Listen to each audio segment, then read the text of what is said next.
Before I forget, man, I was wondering if you could help me with something? The cashier, an acne-riddled kid who looked to be in his late teens or early 20s, looked up from shoving the bag of potato chips, 2 sodas, and a pack of Lucky Strikes into a plastic bag. For a moment, he just stood there, seemingly frozen in mid-action.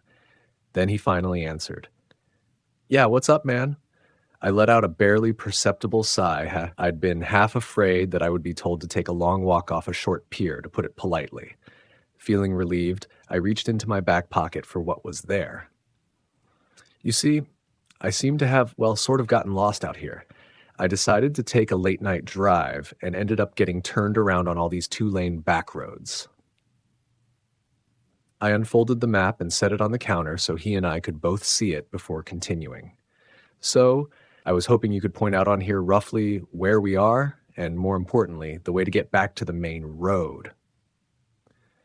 There was another long stretch of silence, and then the kid began to laugh, softly at first, and then louder. Dude, a paper map? He managed out between wheezes. Are you for real? What year do you think this is, 1993? For my part, I simply let out a resigned sigh. I'd had a bad feeling I would be getting this sort of reaction from someone his age, and it looked like I'd been proven correct. Can't say I didn't see it coming. He wiped tears from the corners of his eyes and looked at me.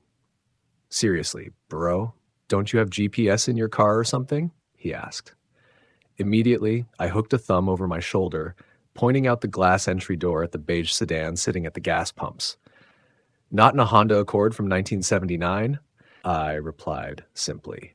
As he looked behind me out the door, I could see he wanted to make another quip, probably something about how I should buy a newer car or something. Thankfully, though, he kept it to himself.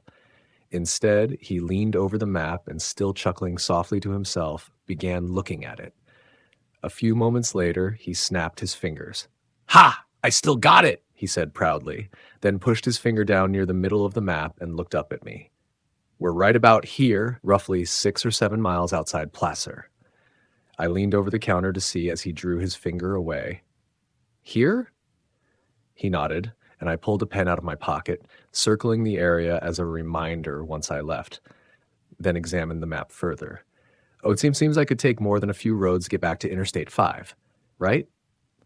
The kid nodded again, clearly already bored with the unusual interaction by the slightly annoyed look which had begun to cross his face. Sure, he said simply, then placed my bagged items on top of the map. That'll be $14.50 for this and $28.50 for the gas. I reached into my pocket and pulled my wallet out, withdrawing 3 20s and handing them to him. The register let out its trademark ding as it shot open, and he placed the bills in it before pulling out and handing me my change. Placing it and my wallet back into my pocket, I picked up the bag and folded the map back up. Thanks for the help, I said as I turned to head out the door. Yeah, no problem, I heard him mutter at me as I crossed to the front door and pushed it open. A small bell hung from the inside handle, jangled as I stepped outside and let the door swing shut behind me. The sounds of the refrigerator's humming and the fluorescent lights softly buzzing were replaced by those of a summertime forest at night. Crickets and cicadas buzzed loudly in the grass around the store, almost overwhelming the buzzing sound of the lights over the pumps. The sound of an owl hooting loudly echoed through the trees, followed by the loud call of what had to be an elk. I inhaled the clean air before heading down the steps from my car. Pulling open the driver's door, I took one last look around before dropping into the driver's seat. So, did you find out where we are? Asked a voice from the passenger seat. For a split second, a wave of confusion and panic swept over me, and I spun in my seat. It was immediately replaced by a wave of embarrassment, amplified as my friend began to let out a deep laugh. Dude, were you in there that long that you forgot I was out here waiting for you? Not wanting to admit I had done just that, I shook my head. Nah, bro, not that. Just dealing with the kid in there was a major headache. He nodded sympathetically. Craig was one of my close friends. Ever since we'd met each other, we'd immediately clicked and had stuck with each other from that point on. And one thing we both loved to do was take late-night drives to nowhere, simply driving around with no destination in mind, listening to the radio and occasionally sharing a joint one of us would buy. This is the first time we've ever gotten lost, though. I reached into the bag, pulling out the bottle of Mr. Pibb and handing it to him.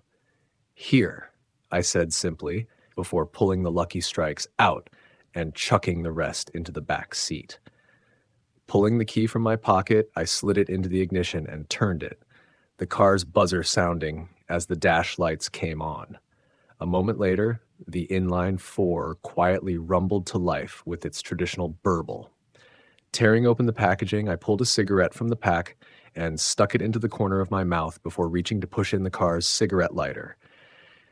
As I did, I shot a glance back towards the store and froze.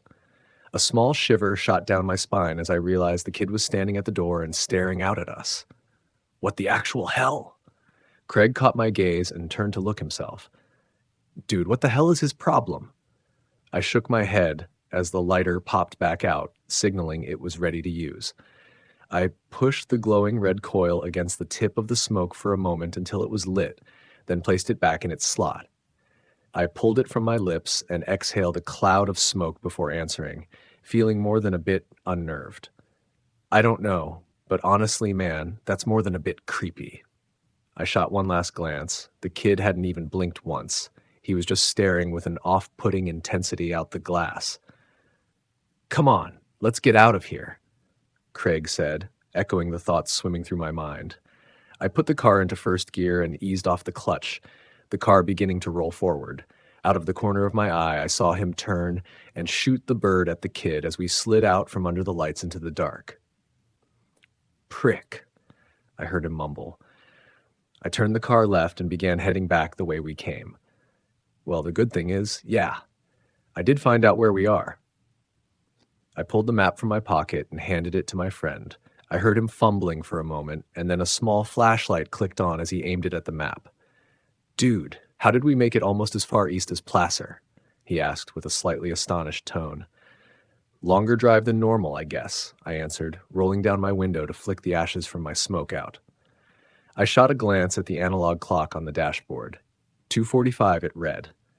I let out a small sigh. Great. Vanessa is likely worrying up a storm about us right now. Me, especially. Ever since we'd started dating 5 years ago, my girlfriend had always been rather apprehensive about my habit of taking long, late-night drives when I couldn't sleep. She always feared I'd get into an accident, either with another car, wrap my Honda around a tree, or hit an animal. Most of the time, I'd come home to find her sitting up waiting for me, worry clearly etched into her beautiful sapphire eyes. I bit my lips slightly. "Hey, you think I should text Vanessa and let her know we're okay?" I asked Craig. I heard him let out a snort. "Honestly, bro, no. I know the woman loves you to death, and I'm happy she cares so much, but she's got to learn you know what you're doing. Plus, you two need your space. It's not healthy how much time you two spend together." I flicked the remnants of the cigarette out the window and let out a snort of my own. "It's called being in love, dude. You should try it sometime," I joked, causing him to let out a laugh. "Nah, thanks. I enjoy being single too much." Shaking my head, I stared out the windshield as the headlights guided our way. I felt a slight sense of unease creep up on me as I watched the two-lane road stretch out before us, the moon in the sky almost completely blocked by the trees over our heads. I hadn't seen another car on the road for 2 hours at least. "Well, what'd you expect, Derek? You drove into the boonies. There's only ghost towns out here. Why don't you try driving all the way to Idaho next time?" Shaking my thoughts away, I fumbled in the center console for a moment before pulling out a mixtape. A bit of music would help me feel better. I pushed it into the car's cassette player and hit play. A moment later, the pounding bass and synths of Dance with the Dead's That House began blasting from the speakers. Craig let out a whoop of excitement. "Dude, yes! That's the kind of tunes we need for a drive like this." He rolled down the passenger window, sticking his head out the window to whoop and holler into the night. I shook my head, unable to keep from grinning at his antics. Friggin' goofball. The playful mood helped settle my mind, and I felt myself relax into the seat, the tension flowing out of my body and out the window. For a few minutes, that's how things went. The road stretching out ahead of us and then disappearing into the blackness behind us, the music blasting out from the radio, and the soft roar of the engine in the background. I shot another look at the backlit clock. Now it read 5 minutes to 3. We should be at the highway in a minute. The thought released the last wisps of tension in my body and fumbled into the back seat for the bag, catching it with the tips of my fingers. I pulled my bottle of soda from it and, holding the bottle to the steering wheel, cracked the cap. I lifted it to my lips and took a swig, taking my eyes off the road for a split second to tilt my head back. I looked back at the road and nearly spit it all out onto the windshield. In the second I'd stopped looking, a figure had stepped out onto the road. "Fucking hell!" I shouted, jamming my feet on the brake and clutch as hard as I could. The rear wheels of the car locked up, and the ear-piercing sound of squealing tires filled the cabin. To my horror, the tail end of the car began sliding out. Oh, hell, no, no, no, no, no, no. For a few seconds, the world around us became a blur of shapes and colors, and I feared at any moment we'd smash into a tree or begin rolling. Thankfully, the car finally came to a stop with a screech of protest from the suspension. We were facing back the way we'd come. I could tell from the black lines on the road, which had once been the rubber of my tires. I gripped the steering wheel with almost a death grip, my heart furiously pounding in my chest. My breaths came in short, ragged gasps. There was no movement in the car for a few seconds before Craig reached forward and snapped the music off. "Dude, what the fuck?" he shouted at me, his face looking as pale as mine must be. I didn't say a word to him. Instead, I pulled up on the handbrake, ripped off my seatbelt, and practically kicked the door open. Stepping out onto the pavement, I stepped to the front of the car on unsteady legs until I was squarely in between the headlight beams. I looked around, first at the road ahead, then at the forest on either side. There was nothing there. I turned and looked behind me, over the roof of the car. The red glow of the taillights illuminated a few feet ahead, but beyond that, nothing but blackness. I turned again, looking out at the darkness beyond the branches. No movement disturbed the bushes and branches, and aside from the quiet hum of the car's engine, it was silent. I shook my head. Did I just imagine things? I shook it again. No, I know for a fact I didn't hallucinate. There was someone there. The sound of the car door opening made me turn, seeing Craig step out of the car. Leaving the door open, he immediately came over to me. "You have exactly 20 seconds to explain to me what the hell just happened before I lose it." "Bro!" he exclaimed. For a second, I fought to find my voice, then I answered. Dude, I'm not crazy. Someone stepped out of the woods and onto the road. It looked like a chick. I thought I was gonna freaking hit her." I realized I'd been holding in a breath and let it out, trying desperately to get myself to relax. Craig gave me a confused look. "You serious, man?" I nodded. He pulled the flashlight he'd used to look at the map from his pocket and flicked it on, aiming it first at the tree line on one side of the road, then the other. After doing this a few times, he turned back to me. "Well, whoever it was, they're not there anymore." His brow furrowed. "But why would a chick be out here in the middle of nowhere?" he muttered, more to himself than me. I still answered, "I don't know, man. It's freaking Josephine County. For as many good people live out here, there's also a bunch of weirdos." I heard my friend let out a snort of laughter in reply, but something had caught my attention. A feeling which had slammed into me with all the weight of a Peterbilt. The feeling of eyes boring into the back of my skull. I spun around, looking back towards the car and seeing nothing there.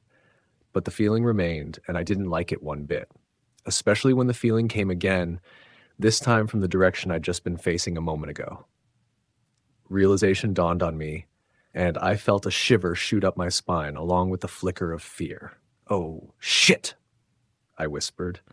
Craig turned to look at me. "What?" he asked, seeing the look on my face. He repeated, "What?" I looked up at him, speaking with a bit of a weak voice. "Let's get back in the car right now." He didn't argue, thankfully. He was already moving for the open passenger door, and I matched his pace as the feeling of being watched intensified, as if someone were rapidly approaching from the woods. Oh, hell. I broke first into a run, then a full-out sprint for the last 10 feet, tearing at the door handle and practically launching myself into the driver's seat. Slamming the door closed behind me, I jammed down on the door lock, seeing Craig do the same. He turned to me, his face hidden in the dark, but his voice giving a perfect mental image of it. "What the hell was that, man?" The tone of it gave away the fact he'd felt, even for the briefest of moments, the same feeling of dread and fear I'd had. You remember those videos of people driving on empty roads in the middle of the night, only to have someone step into the road and get them to stop? I asked. I asked. A sharp intake of breath came from the passenger seat before he answered, finishing my thought. And then a bunch of people spring out of the woods trying to ambush them? My thoughts exactly. Time to friggin' leave. I released the parking brake, pulling on my seatbelt and jamming the car into first gear. The tires chirped as I hit the gas, and a moment later, we were accelerating away. As we did, the feeling of being watched rapidly fell away to nothing, and I allowed myself to let out a relieved sigh. We drove in silence for another few minutes before I finally spoke again. "I think we're in the clear, man." Craig let out a soft laugh. "Thank fuck for that." I nodded, then reached for the soda which had fallen, wedging itself by the parking brake. Snatching it up, I uncapped it and took another swig. The still cool liquid feeling amazing going down my throat. Recapping and dropping it behind me into the back seat, I let a laugh of my own. "I don't mean to be a Debbie Downer, Craig, but I think after this, I may take a bit of a break from night drives for a bit. This just got under my skin too much." For a few moments, longer than I thought, there was nothing, and then he answered, "As much as that sucks, bro, I can understand. No problem at all." I thought I could detect a small tone of sadness in his voice, along with something else I couldn't place, but then I heard him sit up straight. "Hey, Jake?" he asked, a bit of a concerned tone now etched into it. "Yeah?" I heard him draw another breath. Shouldn't we be to the highway by now? Or at least see the lights of passing cars?" I hadn't been fully concentrating on anything except the next stretch of road in my headlights, but at his words, I jerked my head to look beyond them. What the actual hell? He was right. The lights of cars and trucks flashing by on the freeway should be visible through the dark. I clearly remembered looking in my side view mirror as we turned onto the road from the highway, seeing the ever-present white and red glows zipping by both ways at close to the same distance we were now. That wasn't the case anymore. All I could see in front of us was darkness. Darkness, and the woods on either side of the road. For a moment, I lifted my foot off the accelerator, letting the car slow down a little as my brain whirred. He's got to be mistaken. Hell, I've got to be mistaken. We just haven't gotten close enough to the highway yet. You know these old roads, Derek. They often end up longer than they first look. Feeling somewhat relieved by the thought, I said it out loud to Craig.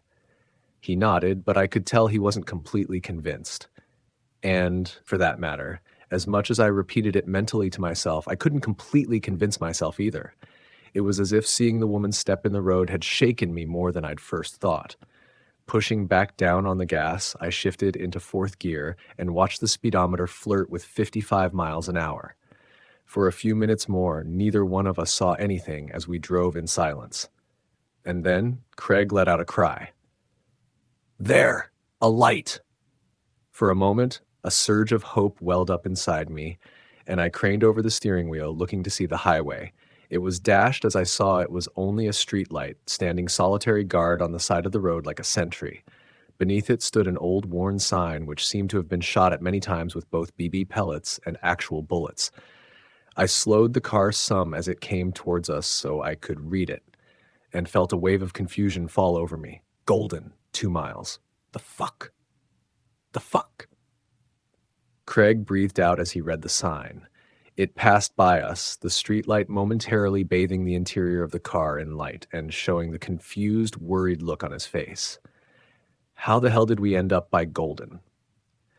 Golden is a ghost town, one which attracts visitors every year to check out the standing buildings. It was a mining town, which had a population of a few hundred people, but once the prospects dried up in the early to mid 20th century, it became the ghost town it is today. Its biggest claim to fame nowadays was being featured on Ghost Adventures a few years back. Craig repeated his question, but I wasn't able to answer him. My thoughts were racing inside my head. There's no freaking way. Golden is miles to the north of Placer. There are no roads connecting the two areas, from what I saw on the map. Not to mention, we've been driving in a straight line since leaving the gas station. I honestly don't know, man. I finally answered, my voice conveying how rattled I truly was. In the car's dark interior, I saw him put his head in his hands. I fumbled for my pack of cigarettes, pulling another out with slightly unsteady fingers and pushing in the cigarette lighter. A moment later, the turn-off for the ghost town flashed by on the right. I saw the dark, hulking shape of the church's spire rising out of the dark for a moment. Then it was behind us. The lighter popped out, and I pressed it to the smoke, lighting it and putting it back. I decided I needed to try and calm the rising tension that was filling the car's interior. Look, however we ended up here, man, the fact is we can't be far now from the highway. So let's just keep our wits about us, keep calm, and when we get back to my place, you, me, and Vanessa can have a good laugh over this. Sound good? I heard my friend take a deep breath, then let it out in a whoosh.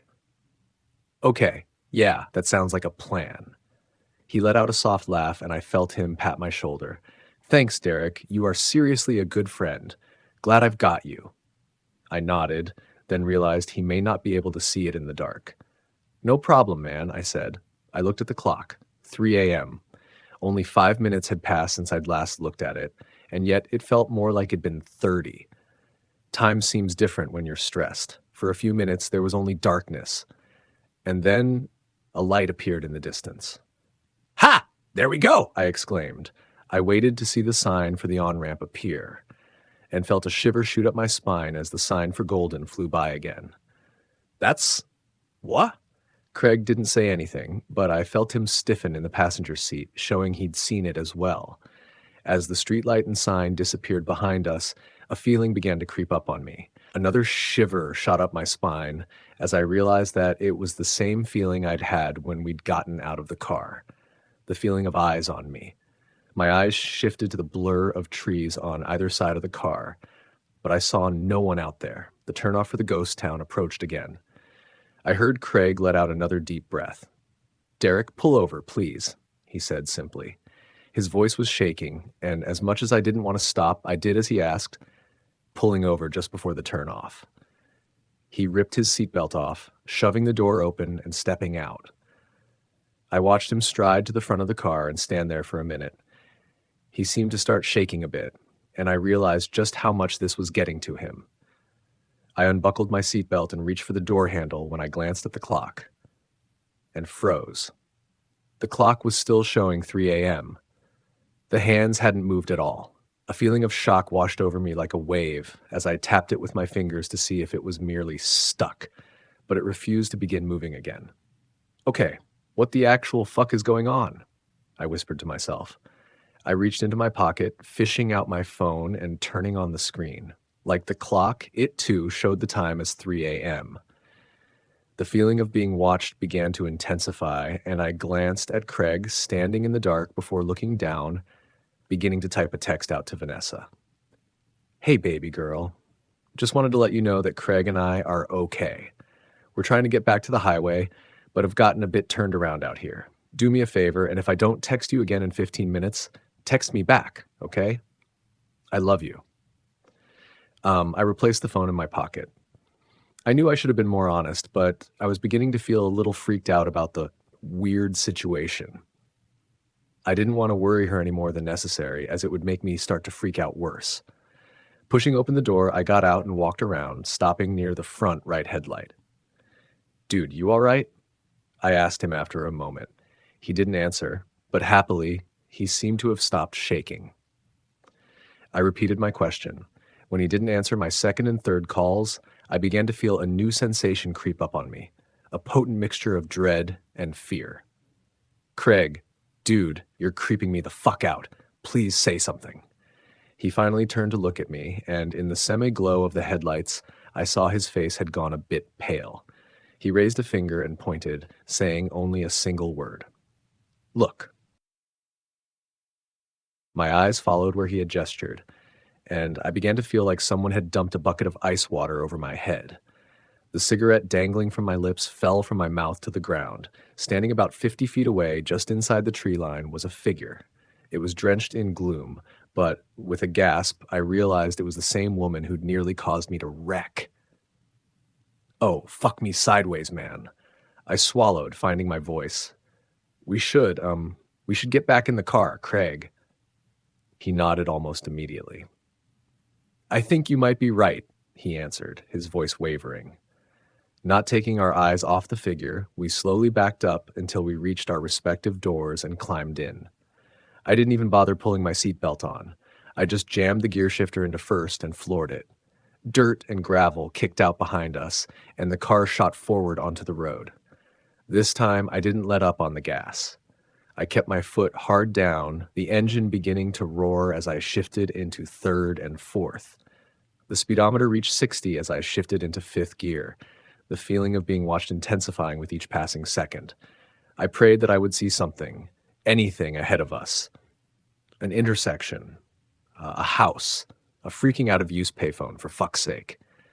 And then my blood turned to ice as a light appeared ahead of us, the exact same one as before with the sign underneath. My eyes flickered to the clock, and terror shot through me as I saw it still was frozen at the same time. This isn't good, bro, Craig said from the passenger seat. I agreed with him, but didn't say it out loud. I kept my foot to the floor, the speedometer now hitting 80. The turnoff appeared again, and what I saw made me want to scream. The woman had gotten closer to the road, and she wasn't alone anymore.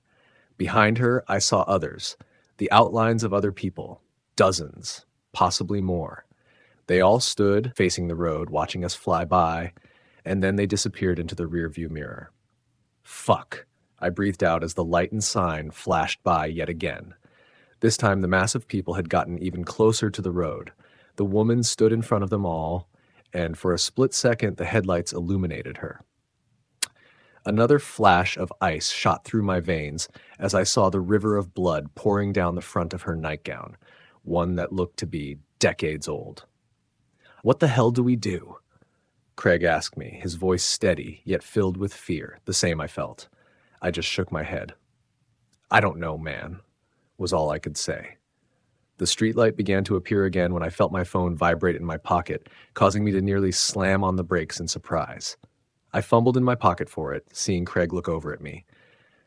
I texted Vanessa when we stopped, told her to reply back in a few minutes. Now, I think I'm going to tell her to call the cops or something. He didn't reply. Instead, turning to look out the windshield at the approaching light. Flicking my eyes from the phone screen to the road and back, I forced myself to not look at the turnoff as we zoomed past the light. I didn't want to see how close those ghosts, demons, whatever they were, had gotten to the road. I flipped my finger, pushing away the lock screen and tapping on the messenger icon as the light began to appear once more. Vanessa's message automatically opened, and for a moment, relief like I'd never felt surged through me at the small bit of normalcy I had in my grasp. I froze. I didn't even look up at the road. I couldn't. My eyes were locked on the single sentence, reading and rereading it. A wave of confusion passed over me, enough I spoke aloud. The fuck? Craig spoke up. What? What'd she say? I didn't answer him. My mind was racing at 1,000,000 miles an hour, trying to understand, but it was like I was hitting a mental wall. I tried to think of something else as another thought came to me. But again, the same block was coming to me. As it did, a new wave of fear began to rise up in me. One for an entirely new reason than the terrifying loop flying by outside. The speedometer now showed we were doing 90. And then Craig spoke. Can I ask you a question, man? Ice filled every vein in my body, not at his question, but at his voice. It was different. Gone was the fear and tension he'd had not even a minute ago. Now he just sounded flat. No, not flat. I couldn't tell why, but the way his tone was, it almost made me feel like he was smiling. Another shiver cascaded up my spine as I finally forced myself to answer, my mouth dry as cotton. "What?" he answered as we began to fly under the streetlight. "Are you scared?" For whatever reason, the question made me turn to look at him, just as the light whizzed over us. For a split second, the car's interior became illuminated again. My eyes locked with his. The light flew by. The turn-off appeared again, and for a moment my eyes flicked up to see that the woman was right next to the road, bathed completely in the headlights.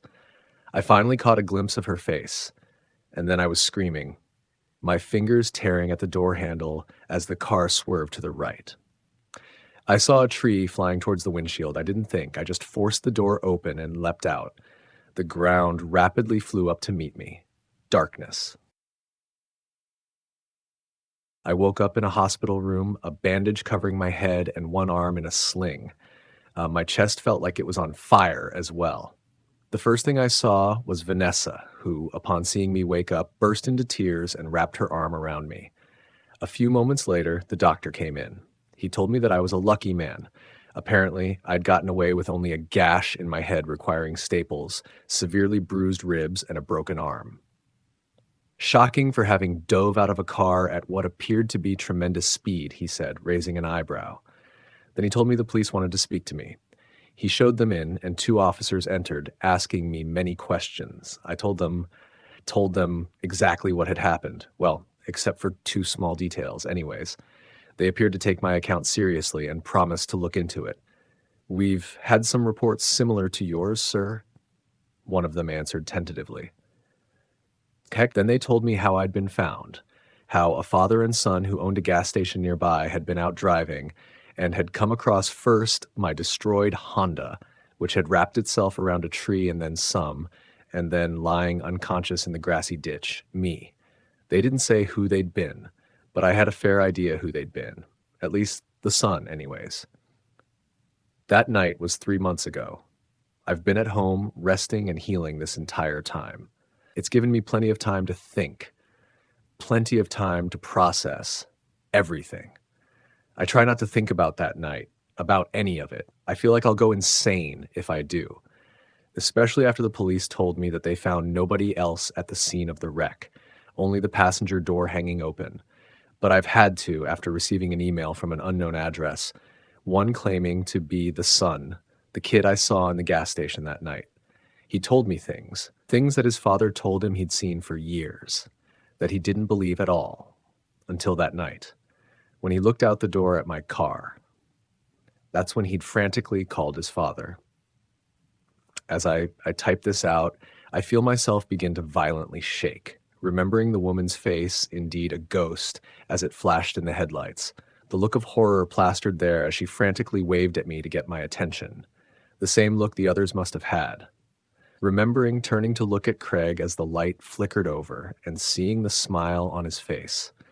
A smile wider than any human being's could possibly be, filled with shark-like teeth as black eyes stared hungrily at me. The same shark-like smile the kid told me he'd been flashed as I'd pulled away. But mostly I remember the single line of text Vanessa sent me. What caused me to rack my brain, trying frantically to recall my friendship with the figure sitting opposite me, and horror filling me as I realized I couldn't think of one single memory. What will keep me from ever taking late-night drives again? The 3 words that will remain burned into my memory forever. Darling. Who's Craig?